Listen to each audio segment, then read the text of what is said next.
BJP की 370 सीटें जीतने के दावे पर प्रशांत किशोर का बड़ा बयान। बोले, देश का एक बड़ा वर्ग आशंकित है कि भाजपा और पीएम मोदी जीतने के बाद क्या बड़े फैसले लेंगे और उसका देश पर क्या असर होगा। पटना, बिहार से नसीम राबवानी के साथ रोहित कुमार की रिपोर्ट। पटना, जन स्वराज पदयात्रा के सूत्रधार प्रशांत किशोर ने पीटीआई को दिए इंटरव्यू में बीजेपी पर बात करते हुए कहा कि बीजेपी को अपने दम पर 370 सीटें नहीं आ सकती है। ये तो मैं आपको कह सकता हूं कि बीजेपी को अपने दम पर 370 सीटें नहीं आएगी। बीजेपी सबसे बड़ी पार्टी बनेगी, हो सकता है कि 300 से ज्यादा सीटा भी जाए। देश में एक बहुत बड़ी आबादी है जिन्हें अब इस बात पर रुचि नहीं रह गई है कि बीजेपी को 330 आएगा कि 350 आएगा।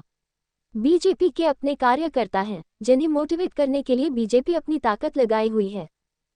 बीजेपी के अपने अकेले दम पे 370 तो नहीं आ सकती है, ये तो मैं आपको कह सकता हूँ। 370 बीजेपी के अपने दम पे नहीं आएगी। वो सबसे बड़ी पार्टी बनेंगे, 300 से ज़्यादा सीट आ सकती है, शायद आ भी जाए, लेकिन वो बहुत बड़ा क्वेश्चन मेरे जैसे लोगों के लिए नहीं है।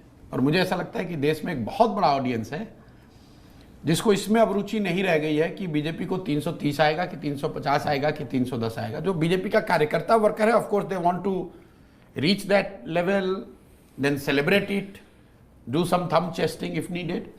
बट जो कॉमन लोग हैं उनकी सोच है कि अगर इतने बड़े मैंडेट से तीसरी बार सरकार को जीत के आ रही है, उसके बाद क्या होगा। जो बीजेपी के समर्थक हैं वो सोच रहे हैं भैया देश में अब पहली बार अब आमूल चूल परिवर्तन आएगा। वो अपने तरीके से उसको इंटरप्रेट कर रहे हैं। मोदी जी ने खुद भी कहा बड़े निर्णयों के लिए तैयार हो जाइए। जब देश का प्रधानमंत्री संसद में खड़े होकर ये कह रहा है कि भाई अब बड़े निर्णयों के लिए तैयार हो जाओ, तो देश का हर वर्ग जो कि इन बातों को समझता है या को रिलेट कर पा रहा है, वो अपने अपने तरीके से उस स्टेटमेंट को इंटरप्रेट कर रहा है। जो उनके समर्थक हैं वो कह रहे हैं भैया अब देखना सही में मोदी राज आएगा, सही में चेंज आएगा, what ever it means. Those who are opposed to him, ideologically or otherwise, they are equally worried and anxious कि भाई बड़े निर्णय का मतलब क्या है। तो आप सुन रहे हैं, कोई कह रहा है भाई संविधान बदल दिया जाएगा, कोई कहेगा देश में लोकतंत्र बचे। ये ज्यादा लोग उस पर ज्यादा चर्चा कर रहे हैं घरों में, मेरी समझ से। और उनके लिए वो जरूरी है समझना कि भाई इतने बड़े मैंडेट से जब तीसरी बार कोई जीत कर आएगा तो उसका बिहेवियर क्या होगा, वो सरकार को कैसे, क्योंकि ये हिस्टोरिक घटना इस सेंस में है कि नेहरू जी के बाद ये पहली बार हो रहा होगा। नेहरू जी तीसरी बार लगातार जीत कर आए थे।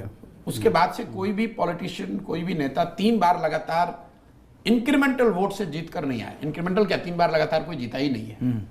तो उस हिसाब से डेमोक्रेसी के नजरिए से भी आप देखेंगे बड़ी घटना है। तो people are worried, happy, depending on who you are, कि भाई ये जब हो रहा है तो इसके बाद कुछ तो होगा जो रूटीन नहीं है। And that is what is more important for us as a country, as a citizens to understand and talk about.